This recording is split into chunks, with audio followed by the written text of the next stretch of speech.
الحمد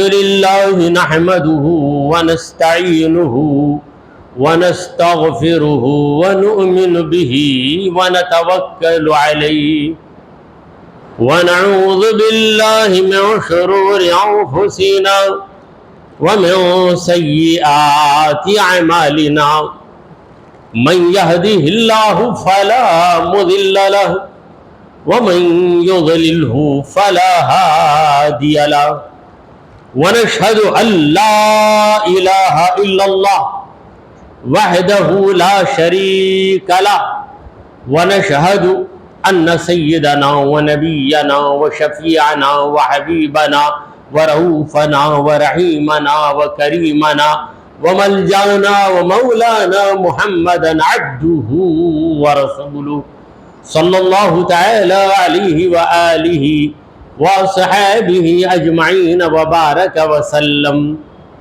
اما بعد فاعوذ باللہ من الشیطان الرجیم بسم اللہ الرحمن الرحیم الا ان اولیاء اللہ لا خوف علیہم ولا هم يحزنون الذين آمنوا وكانوا يتقون صدق اللہ مولانا العظیم۔ حاضرین محفل، السلام علیکم ورحمۃ اللہ وبرکاتہ۔ اللہ رب العزت جل وعلا کی ہم پر بے پناہ مہربانی ہے کہ اس نے ہمیں آقائے نامدار احمد مختار مدنی تاجدار دونوں جہاں کے سردار حضرت محمد مصطفیٰ رسول خدا صلی اللہ تعالی علیہ وآلہ وسلم کی بابرکت امت میں پیدا فرمایا۔ حضرات گرامی، 11ویں شریف یا ذکر غوث العظم کے جو بیانات ہیں، ان بیانات کی آج 5ویں کڑی ہے، 5ویں رات ہے۔ مسلسل سرکار غوث العظم دستگیر جیلانی محبوب سبحانی رحمت اللہ علیہ کے بارے میں آپ وضاحتیں سنتے آ رہے ہیں۔ غوث العظم کو اللہ تبارک و تعالی نے بچپن ہی سے ولی بنا دیا، بلکہ آپ ماں پیٹی ولی ہے، پیدائشی ولی ہے۔ آپ جب پیدا ہوئے رمضان کی پہلی رات کو تو دوسرے دن سے آپ نے روزہ رکھ لیا۔ صبح صادق سے غروب آفتاب تک بالکل دودھ نہیں پیتے اور روتے بھی نہیں تھے، کیونکہ روئیں گے تو ماں زبردستی دودھ پلائے گی، بالکل نہیں روتے۔ اور آپ کی والدہ سرکار غوث العظم کی والدہ امت الجبار سیدہ فاطمہ، یہ بھی بڑے درجے کی خاتون تھی۔ ماں باپ جیسے ہوتے ہیں بیٹا ویسا ہی ہوتا ہے، کہیں کہیں اس کا عکس ہو جاتا ہے، کہیں کہیں ولی کے پیٹ میں شیطان پیدا ہوتا ہے اور شیطان کی اولاد میں ولی پیدا ہو جاتا ہے۔ کہیں کہیں حضرت معاویہ صحابی، ان کا بیٹا یزید، جس نے کربلا کے میدان میں فوجوں کو بھیج کر نواسۂ رسول امام حسین کو شہید کروایا، اور اسی یزید پلید کا بیٹا، اس کا نام معاویہ، اس نے یزید کے تخت کو یہ کہہ کر ٹھوکر مار دی کہ جس تخت کے حاصل کرنے کے لیے حسین کا خون بہایا گیا، جس تخت کے حاصل کرنے کے لیے اہل بیت کا خون بہایا گیا، مجھے ایسی حکومت نہیں چاہیے۔ تو یزید کا بیٹا اللہ والا نکلا، اور یزید تو پکا دنیا دار تھا، اور یزید کے باپ حضرت معاویہ صحابی رسول کاتب وحی ہے۔ تو کہیں کہیں ایسا ہو جاتا ہے۔ نوح علیہ السلام اللہ کے پیغمبر، جلیل القدر پیغمبر، اولو العزم پیغمبروں میں سے ایک پیغمبر ہے. اولو العزم پیغمبر، 5 پیغمبر ہیں جنہیں اولو العزم کہا جاتا ہے. وہ کون ہیں؟ حضرت نوح علیہ السلام، حضرت ابراہیم علیہ السلام، حضرت موسیٰ علیہ السلام، حضرت عیسیٰ علیہ السلام اور حضرت محمد مصطفیٰ رسول خدا صلی اللہ علیہ وسلم. تمام رسولوں میں ان 5 کا درجہ بہت بلند ہے. اولو العزم. رسولوں کی تعداد کیا ہے؟ 313. نبیوں کی تعداد کا پتہ نہیں. 1,24,000 انبیاء، 1,24,000 انبیاء. مگر ہم جب کہتے ہیں 1,24,000 تو کہتے ہیں کم و بیش. کم بھی ہو سکتے ہیں، بڑھ کر بھی ہو سکتے ہیں، یا برابر وہ بھی ہو سکتے ہیں. کم و بیش 1,24,000 انبیاء. ہمارے بزرگوں کی نزاکت بھی دیکھیے. جب بات کرتے ہیں تو اس طرح بات کرتے ہیں کہ کوئی ان کی گرفت کر نہیں سکتا، کوئی ان پر آبجیکشن، کوئی اعتراض کر ہی نہیں سکتا. اس طریقے سے بات کرتے ہیں بڑی احتیاط کے ساتھ. تو غوث پاک کے ماں باپ کیسے تھے یہ دیکھ لیجیے. حضرت غوث پاک کے والد کا نام ہے ابو موسیٰ صالح جنگی دوست رحمۃ اللہ ہے. جنگی دوست یہ لقب تھا ان کا، ابو صالح، اور لقب تھا جنگی دوست. کیوں جنگی دوست ان کا لقب ہو گیا؟ وہ نفس کے ساتھ جنگ کرنا پسند کرتے اور ہمیشہ نفس کے ساتھ جنگ کرتے ہی رہتے. دیکھیے نفس اور ہماری جنگ چلتی رہتی ہے. کب چلے گی؟ اگر ہم اللہ کی راہ میں ہیں، اللہ کو خوش کرنا چاہیں گے تو نفس کے ساتھ جنگ کریں گے. اگر ایسا نہیں تو نفس کے ساتھ سمجھوتا کر لیں گے. سمجھوتا، کمپن سیٹ. کیسا سمجھوتا؟ فجر کا وقت سو کر 10 بجے پڑھ لیں گے نا.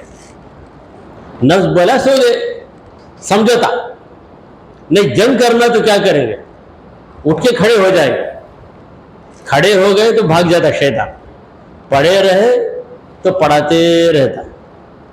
ہمارے نبی کریم صلی اللہ علیہ وسلم نے فرمایا کہ جب آدمی سوتا ہے تو اس کی گدی میں، یعنی اس کی گردن کے پاس جو نیچے جو حصہ ہے گدی، وہاں پر 3 گھاٹیاں ڈال دیتا ہے.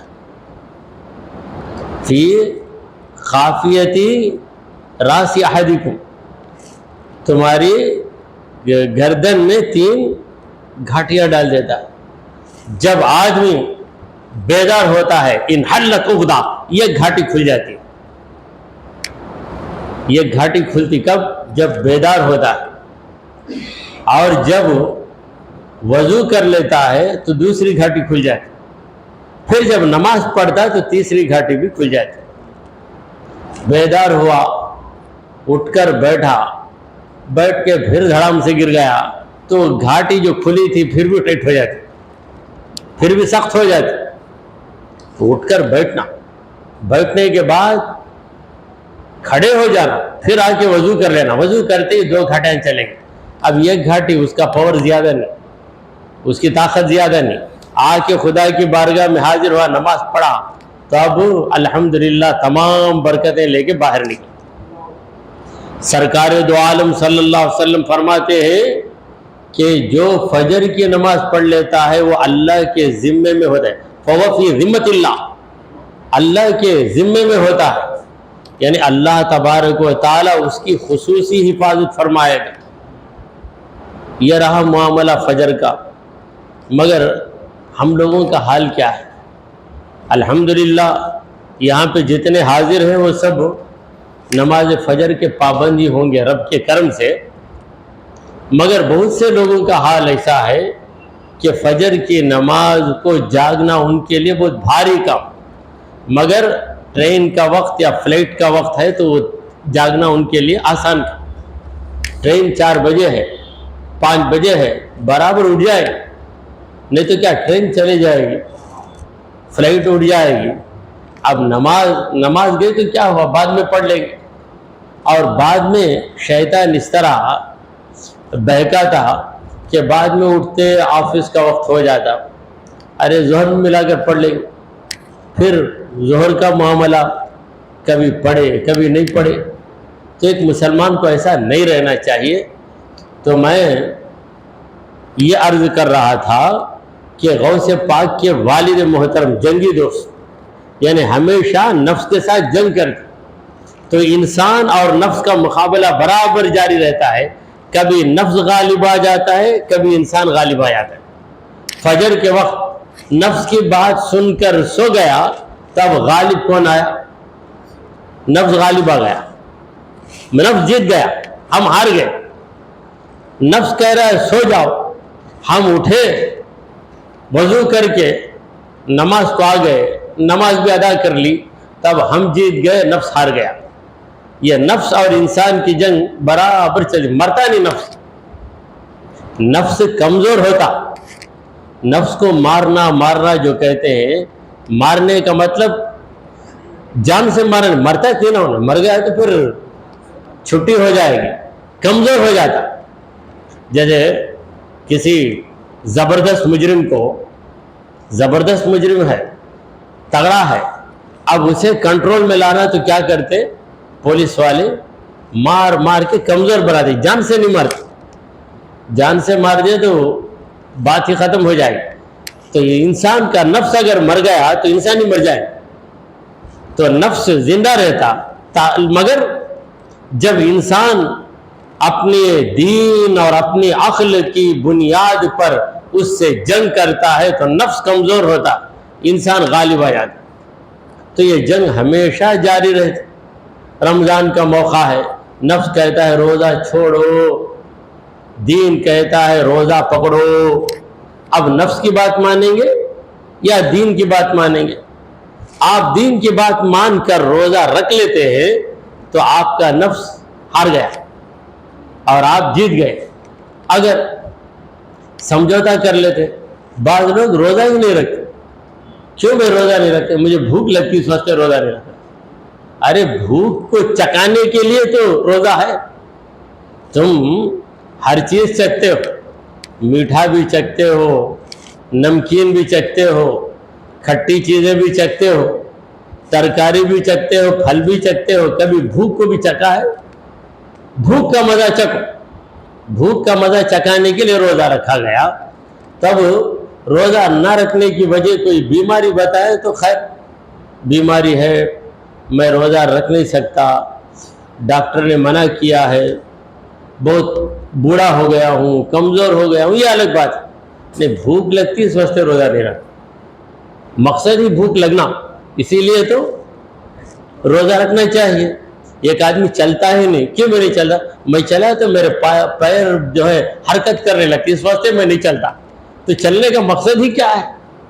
تو حضرات گرامی, میں یہ عرض کر رہا تھا کہ حضرت غوث پاک رضی اللہ تعالیٰ عنہ کے والد اتنے نیک انسان کہ ایک مرتبہ جا رہے تھے, زبردست بھوک لگی. ایک نہر جاری تھی, نہر میں ایک سیب نظر آ گیا, ایک ایپل نظر آیا. تو اس سیب کو دیکھ کر زبردست بھوک کے عالم میں ایک انسان کو سیب نظر آتا ہے, اور وہ سیب نہر میں پانی میں بہہ رہا ہے, وہ کسی کی ملکیت نہیں, غیب سے اللہ نے بھیج دیا. تو بے اختیار ہاتھ پڑا سیب پر اور سیب کو اٹھا کر کھا لیا. چھوٹا سا سیب تھا, کھا لیا.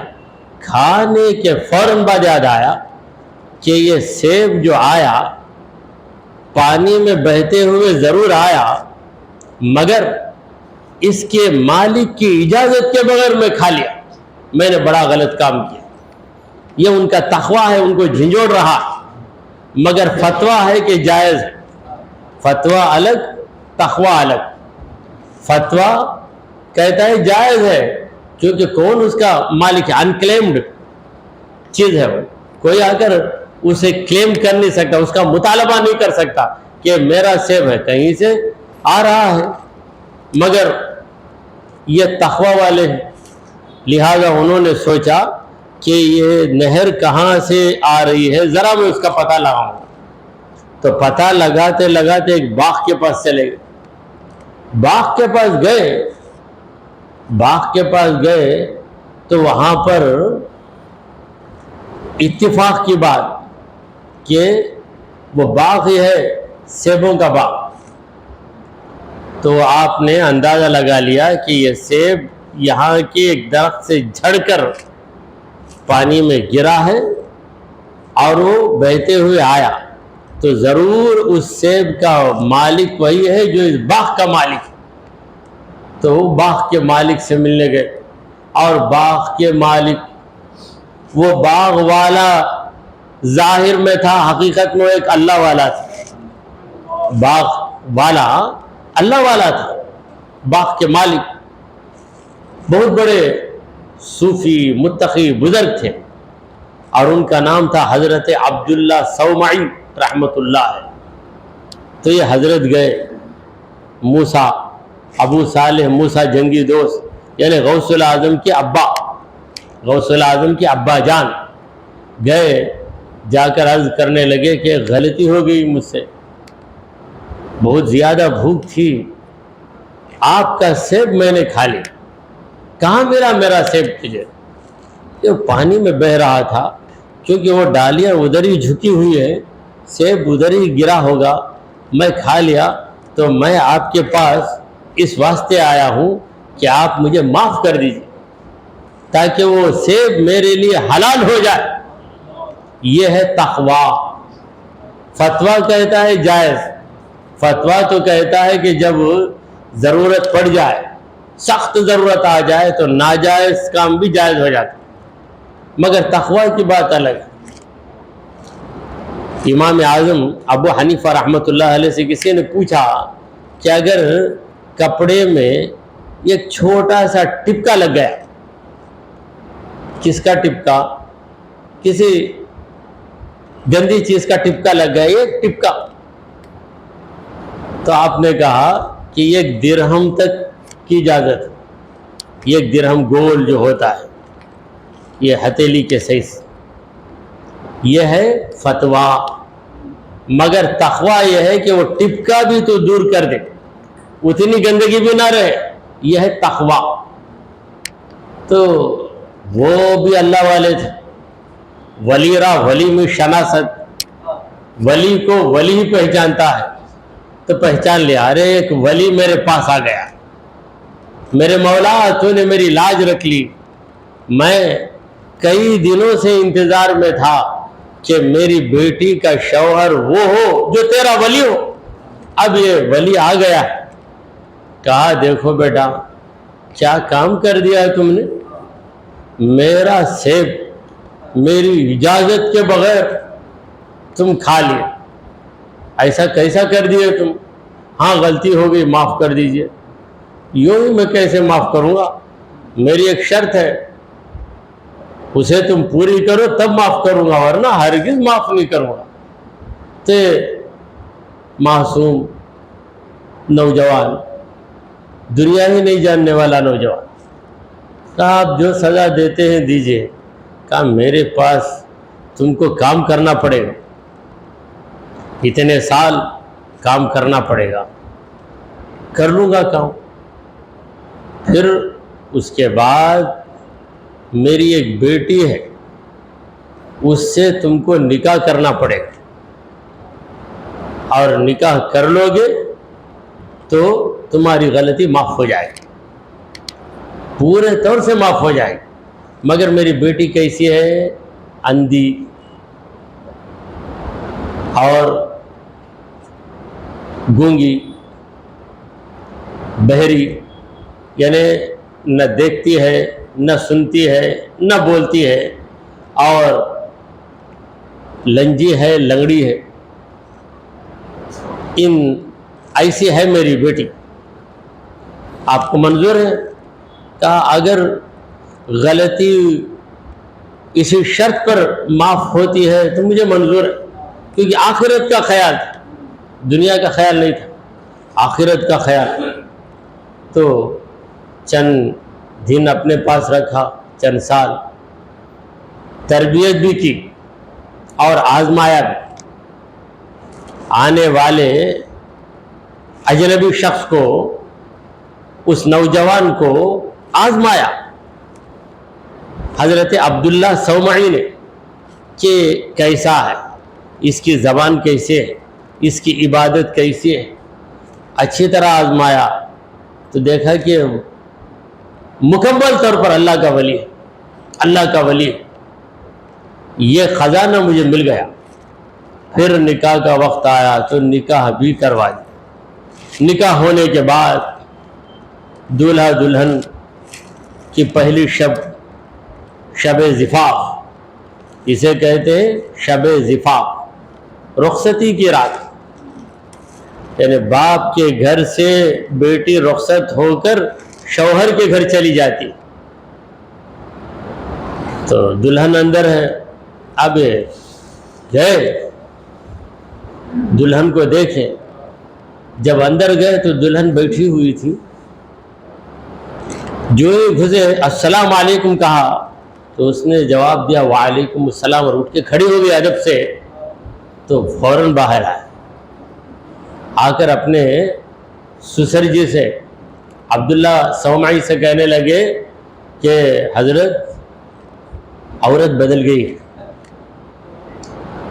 دوسری عورت آ گئی ہے، میں پریشان ہوں، آپ ذرا تحقیق کیجئے، دیکھیے کون عورت ہے۔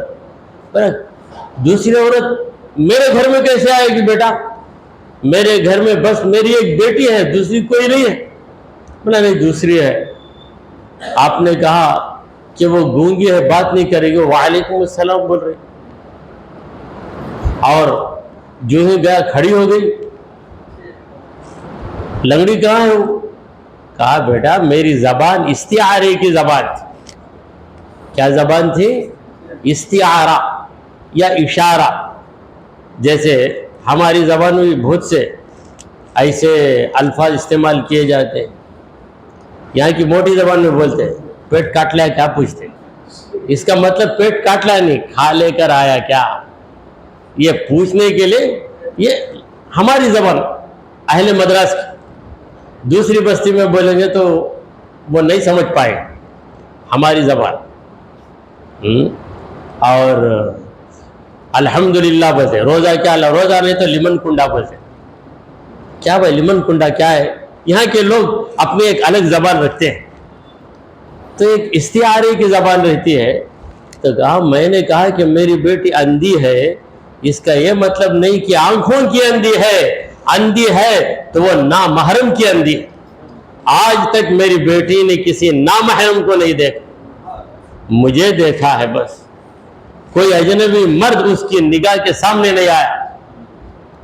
اور پھر گونگی میں نے کہا اس کا یہ مطلب نہیں کہ وہ بات نہیں کر سکتی، وہ جھوٹ نہیں بولتی، کبھی اس نے غیبت نہیں کی، غیبت کا موقع بھی نہیں ملا اسے، میں اسے میرے گھر میں رکھا ہوں، کہیں بھیجا نہیں، بس مجھ سے بات کرتی ہے، وہ جھوٹ نہیں بولتی، غیبت نہیں کرتی، چغلی نہیں کھاتی، اس لیے میں نے کہا کہ وہ گونگی ہے۔ اور میں نے کہا میری بیٹی بہری ہے، اس نے کبھی غلط باتوں کو نہیں سنا ہے، کبھی میں میری بیٹی کو ایسے ماحول میں لے کر ہی نہیں گیا جہاں لوگ گالی گلوچ دیتے ہیں، بلکہ اس نے ہمیشہ قرآن کی تلاوت کو سنا ہے، احادیث رسول کو سنا ہے، میری باتوں سے میری بیٹی نے ہمیشہ دین کو سنا ہے۔ اور میں نے جو کہا کہ میری بیٹی ہاتھوں اس کی لنجی ہے، اس کا مطلب یہ ہے کہ میری بیٹی کے ہاتھ کبھی غلط کام کی طرف نہیں بڑھے، اور میری بیٹی کا قدم کبھی غلط راستے میں نہیں گیا۔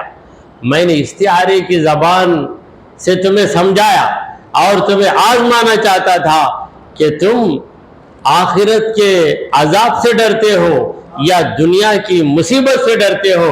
میں نے تمہیں آزما لیا، دنیا کی بڑی سے بڑی مصیبت تمہیں گوارا ہے، مگر آخرت کا عذاب تمہیں گوارا نہیں ہے۔ تو میں نے یہ سوچا کہ میری بیٹی جسے میں نے بچا کر پالا ہے، تقوی سے آراستہ کر دیا ہے، میری بیٹی کے جسم ہمیشہ شریعت کی پابندی میں رہا، میں میری بیٹی کو ایسے شخص کے حوالے کروں گا جو اللہ والا ہوگا۔ کئی سالوں کی فریاد تھی میرے رب سے، میں تہجد میں بھی میرے رب سے یہی دعا مانگتا رہا، نمازوں کے بعد بھی یہی دعا مانگتا رہا، آخر قبولیت کا وقت آیا تو میرے رب نے تجھے میرے پاس بھیج دیا۔ بیٹا، میری بیٹی وہ کمزوریوں والی نہیں ہے، جو کمزوریاں میں نے بتائی تھیں وہ استعارے کی زبان تھی۔ اندھی کا مطلب کبھی اس نے غلط منظر کو نہیں دیکھا، یہ مطلب ہے۔ تب آپ نے بھی اللہ کا شکر ادا کیا۔ تو باپ ایسا متقی، ماں اس طرح گناہوں سے محفوظ، ایسے باپ اور ایسی ماں کی اولاد سرکار غوث العظم دستگیر جیلانی محبوب سبحانی رضی اللہ تعالیٰ عنہ۔ تو آپ کا تقوی کیا ہو؟ باپ ماں دونوں میں کوئی بھی غلط نہیں ہے، دونوں تقوی کے مخزن ہیں۔ باپ کی زندگی میں بھی تقوی ہی تقوی ہے، ماں کی زندگی میں بھی تقوی ہی تقوی ہے۔ اور نسب کے اعتبار سے دیکھا جائے تو غوث العظم سرکار دو عالم صلی اللہ علیہ وسلم کے پوتے بھی ہیں، نواسے بھی۔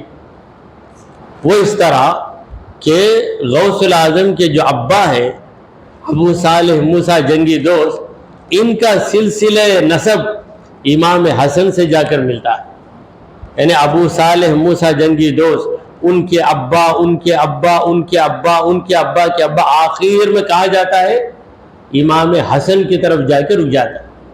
اور امام حسن بی بی فاطمہ کے بیٹے اور محمد رسول اللہ صلی اللہ علیہ وسلم کے نواسے، اور آپ کی جو والدہ امت الجبار، جبار کی باندی، عبد الجبار کہتے ہیں نا، مرد ہو تو عبد الجبار، عورت ہو تو امت الجبار۔ عبد کا معنی ہے بندہ، امتن کا معنی ہے بندی، عبد اللہ امت اللہ، عبد الکریم امت الکریم، تو اب امت الجبار فاطمہ۔ ان کے والد عبداللہ سومعی، عبداللہ سومعی کے والد، پھر ان کے والد، ان کے والد، یہ سلسلہ کہاں جا کے رکتا ہے؟ امام حسین کی طرف رک جاتا ہے۔ اسی لیے آپ کو حسنی الحسینی کہتے ہیں، غوث پاک کو حسنی الحسینی۔ کیوں؟ دادا حسن نانا حسین، دادا حسن نانا حسین، اور دونوں کے نانا محمد رسول اللہ صلی اللہ علیہ وسلم ہیں، لہذا دونوں جانب سے آپ سرکار دو عالم صلی اللہ علیہ وسلم کی اولاد۔ اللہ تعالیٰ جسے چاہتا ہے چن لیتا ہے، اس کا کرم جس پہ ہو جاتا ہے مولا کریم اسے چمکا دیتا ہے۔ تو اللہ تعالیٰ نے غوث العظم کو چمکا دیا، ولیوں کا امام بنا دیا، ولیوں کا سردار بنا دیا۔ جتنے اولیاء ہیں تمام ولیوں نے غوث العظم کو تسلیم کیا ہے۔ کوئی ولی یا کوئی عالم آپ کو ایسا نہیں ملے گا جو یہ کہتا ہو کہ میں ان کو نہیں مانتا، ہر ایک ان کو مانتا ہے، ان کی ولایت کو تسلیم کرتا ہے۔ تو ایسے تقوی والے باپ اور ایسی تقوی والی ماں، ایسے ماں باپ کی اولاد ہیں حضرت غوث العظم دستگیر جیلانی رضی اللہ تعالیٰ۔ اور آپ کے تقوی کا یہ عالم، آپ کے تقوی کا یہ عالم کہ جب آپ کی عمر مبارک 18 سال کی ہو گئی تو آپ اپنی والدہ کے پاس آتے ہیں، عرض کرتے ہیں کہ امی جان مجھے علم حاصل کرنا ہے، مجھے علم حاصل کرنا ہے، بس آپ کی اجازت چاہیے، آپ کی اجازت کے بغیر میں کہیں جا نہیں سکتا۔ کیونکہ غوث العظم جس جگہ پیدا ہوئے اس جگہ کا نام ہے گیلان، گیلان، عربی میں گاف نہیں ہے، عین غین کاف کے بعد ہے قاف، گاف نہیں آتا، اردو میں گاف ہے، فارسی میں بھی گاف ہے۔ اور جو ایران کا قصبہ تھا گیلان، وہاں کی زبان فارسی تھی۔ غوث الاعظم کی مادری زبان فارسی ہے، مگر غوث الاعظم کے سارے بیانات عربی زبان میں، اور چند اشعار غوث الاعظم کے فارسی زبان میں بھی ہیں، تو مادری زبان فارسی۔ تو گیلان کے رہنے والے تھے آپ، اور گاف کو عربی میں جب بولتے ہیں تو جیم بنا دیتے، گاف کو جیم بناتے، گیلانی، جیلانی، گیلان، جیلان، کیونکہ عربی میں گاف نہیں لکھ سکتے، تو عبد القادر جیلانی، جیلان کے رہنے والے۔ تو آپ کی والدہ سے آپ نے اجازت مانگی کہ مجھے اجازت دیجیے، میں علم حاصل کرنے کے لیے جا رہا ہوں۔ علم لدنی ایک ہوتا ہے، اللہ کی طرف سے استاد کے بغیر علم حاصل ہو جاتا ہے۔ وہ علم لدنی تو آپ کو حاصل تھا، مگر یہ جو درس سے نظامی ہے، یعنی عالم کو جن کتابوں کا پڑھنا ضروری ہے، جو کورس کرنا ہے، وہ کورس کرنا چاہتے تھے غوث پاک، تو آپ کی والدہ نے آپ کو اجازت دے دی۔ کیسے اجازت نہیں دیں گے؟ میرا بیٹا عالم بننا چاہتا ہے، ضرور عالم بن جائے، اجازت دے دیتی ہے۔ تو آپ جب نکلتے ہیں تو آپ کی والدہ کہتی ہیں کہ بیٹا یہ ایک نصیحت ہے میری، اس پر تو پابندی سے عمل کر، میں تجھے 15-20 نصیحتیں نہیں کرتی، ایک ہی ایک نصیحت، کیا ہے؟ جھوٹ مت بول، کچھ بھی ہو جائے جھوٹ مت بول، بس یہ نصیحت کی، اور آپ یہ نصیحت لے کر نکل گئے۔ اور اس زمانے میں دستور ایسا تھا اس زمانے میں کہ کہیں جانا تو آج کی طرح سواریاں نہیں، بس میں بیٹھ کر گئے، ٹرین میں بیٹھ کر گئے، فلائٹ میں بیٹھ کر گئے، ٹیکسی بات کر کے گئے، ایسا نہیں تھا۔ دور دراز مقام کو اگر جانا ہوتا تو ایک قافلہ تیار ہو جاتا، 25-30 آدمی مل جاتے، مل کر سفر کرتے تھے، کیونکہ اکیلے سفر کرنے میں خطرہ، جنگلوں کو پار کر کے جانا ہے۔ تو گیلان سے چند تاجر، یعنی بزنس مین، تجارت کرنے والے، گیلان سے نکل کر بغداد جانے والے تھے، اور بغداد جا کر تجارت کریں گے، پھر نفع حاصل کر کے واپس آئیں گے۔ تو اکیلا کوئی تاجر نہیں جا سکتا تھا، اس لیے کئی لوگ مل کر جاتے تھے۔ تو ایک قافلہ تیار ہوا جو گیلان سے بغداد کو جا رہا تھا۔ تو آپ نے اپنی والدہ سے کہا کہ ایک قافلہ جا رہا ہے، اگر آپ اجازت دے دیتی ہے تو میں اس قافلے میں شامل ہو کے بغداد چلے جاؤں گا۔ تو آپ کی والدہ اجازت دے دیتی ہیں اور نصیحت کرتی ہیں کہ بیٹا کبھی جھوٹ نہ بولنا۔ دیکھیے، جھوٹ نہ بولنا یہ ایک ایسی پابندی ہے کہ آدمی اس کی پابندی کر لے تو کئی گناہوں سے خود بخود بچ جاتا ہے، خود بخود بچ جائے۔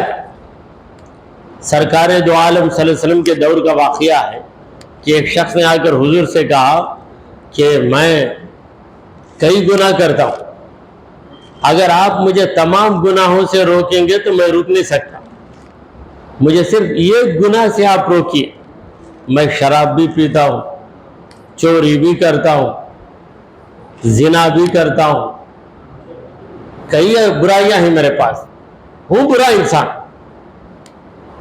تو مجھے یہ نصیحت کیجئے، میں اس کی پابندی کر لوں گا۔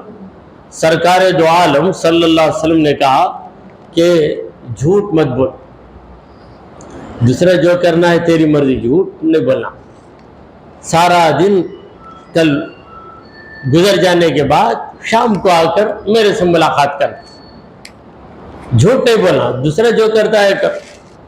تو یہ گیا، جب چوری کا وقت آیا تو سوچا کہ حضور اگر پوچھیں چوری کیا، کیا تو چوری کیا، تو مجھے کہنا پڑے گا ہاں چوری کیا۔ سب لوگ سامنے ہوں گے، کیا کروں؟ سچ بولنا ہے نا، جھوٹ نہیں بولنا۔ سرکار دو عالم صلی اللہ علیہ وسلم نے کئی نصیحتیں مجھے نہیں کی، صرف ایک نصیحت کی، اگر وہ نصیحت پہ میں عمل نہیں کیا تو پھر یہ اچھی بات نہیں ہے۔ چلو چوری ہی نہیں کر، چوری کریں گے تب تو بولنا، نہ رہے بانس نہ بجے بانسری، چھوڑ دیا۔ پھر زنا کا خیال آیا، گیا زنا کے اڈے کے پاس، اچھا شام کو حضور کو رپورٹ دینا، سرکار دو عالم صلی اللہ علیہ وسلم کو سنانا کہ حضور اگر پوچھے تو ہر گناہ کرتا، زنا بھی کرتا، کیا کیا، تو کیا جواب دوں گا میں؟ بڑی رسوائی ہوگی۔ چھوڑو، صحیح بولنا ہے، چھوڑ دو۔ شراب پینے کا وقت آیا، شراب پیوں گا، نشے میں لڑک جاؤں گا، حضور پوچھیں گے تو کہنا پڑے گا کہ میں شراب پیا، تمام لوگوں کے سامنے میں شرابی بن کر حاضر ہونا۔ چلو سچ بولنا ہے۔ شام کو آیا تو رسول کریم صلی اللہ علیہ وسلم نے کہا کہ آج کا دن کیسے گزرا؟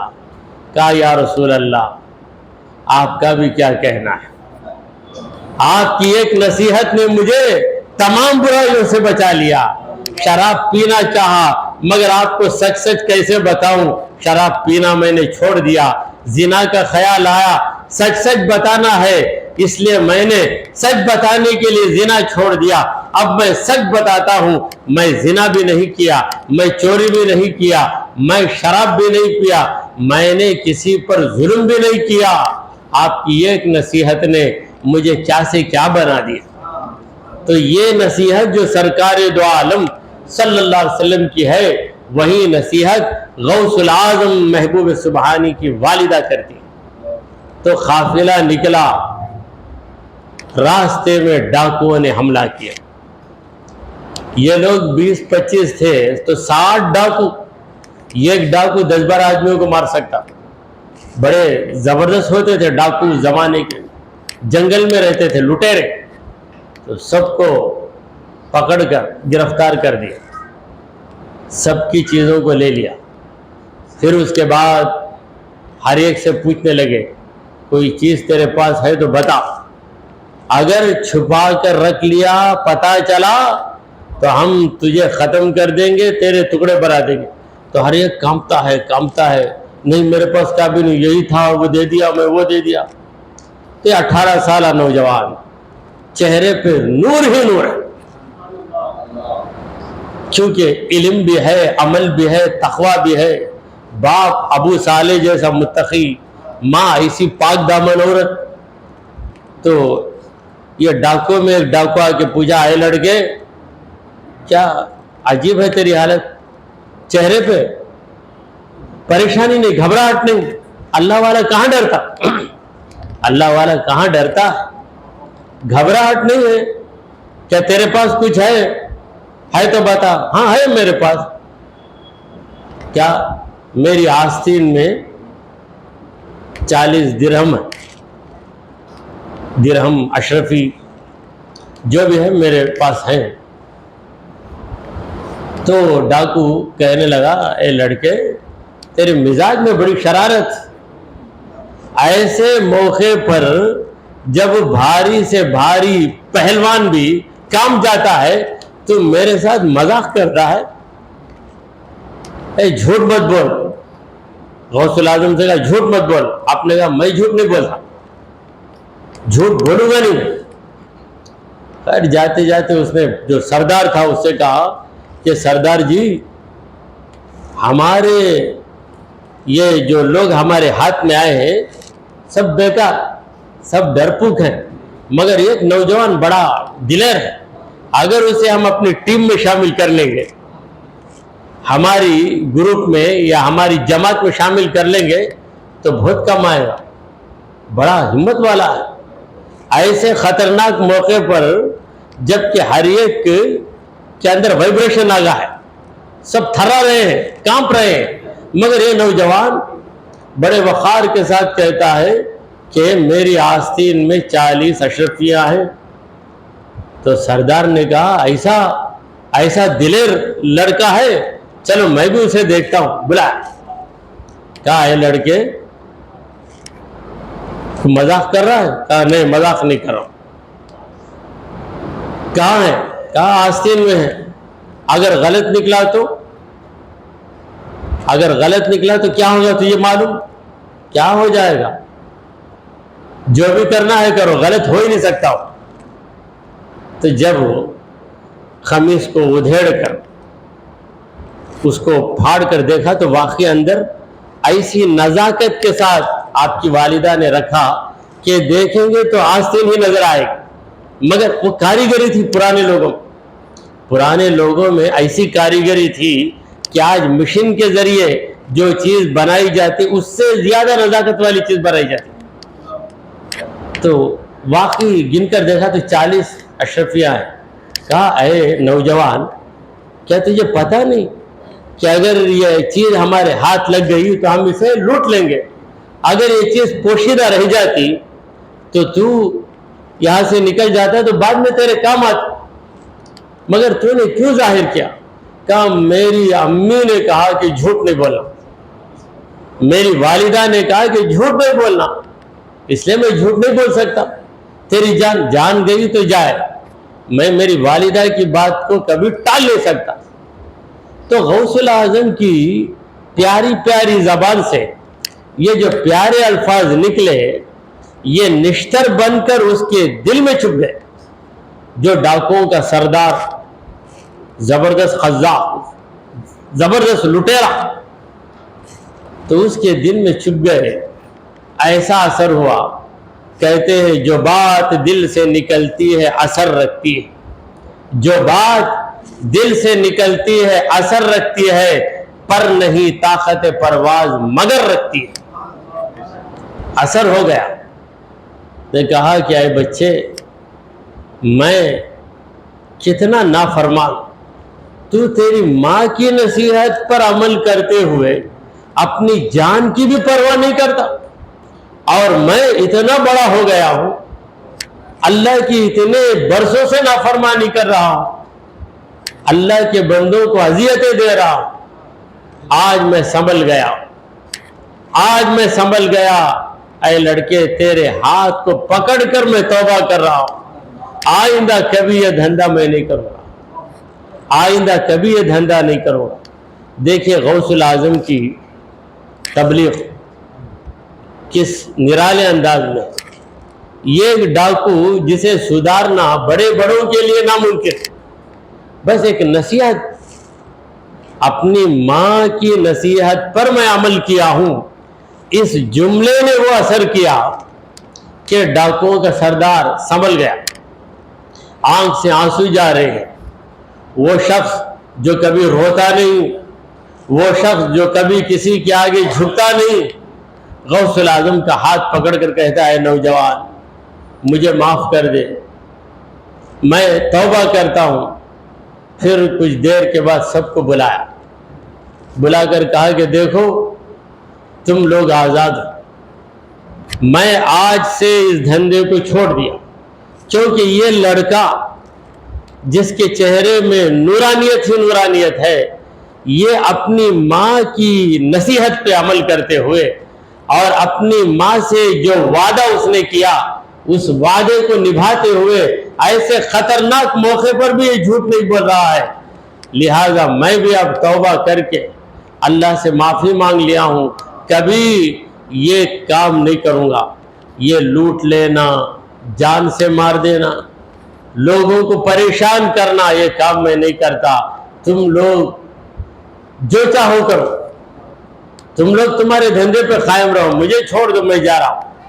تو جتنے ڈاکو تھے ان ڈاکوؤں نے کہا کہ اے ہمارے مالک، اے ہمارے سردار، برائی میں ہمارے آپ سردار ہیں تو نیکی میں بھی آپ ہمارے سردار۔ جب آپ پلٹ گئے ہم بھی پلٹ گئے، جب آپ سدھر گئے تو ہم بھی سدھر گئے، یہ کیسے ہو کہ آپ جائیں جنت اور ہم جائیں جہنم میں؟ تو ہم بھی سدھر گئے، ہم بھی توبہ کرتے ہیں۔ تو جتنا مال اور چیزیں لوگوں سے انہوں نے لوٹ کر حاصل کیا تھا، ہر ایک کو بلا کر تمہاری جو چیزیں لے کر جاؤ، ہم لٹیرے نہیں، ہم سدھر گئے ہیں۔ اس نوجوان نے ہم کو سدھار دیا، اس نوجوان کی باتوں نے ہم کو سدھار کے رکھ دیا. چلو سب امن و امان کے ساتھ اپنی اپنی چیزیں لے کر سکون کے ساتھ چلے جاؤ. تو اس طریقے سے اللہ تبارک و تعالی نے سرکار غوث العظم سے دین کا کام لیا ہے. اسی لیے آپ کا لقب ہے محی الدین.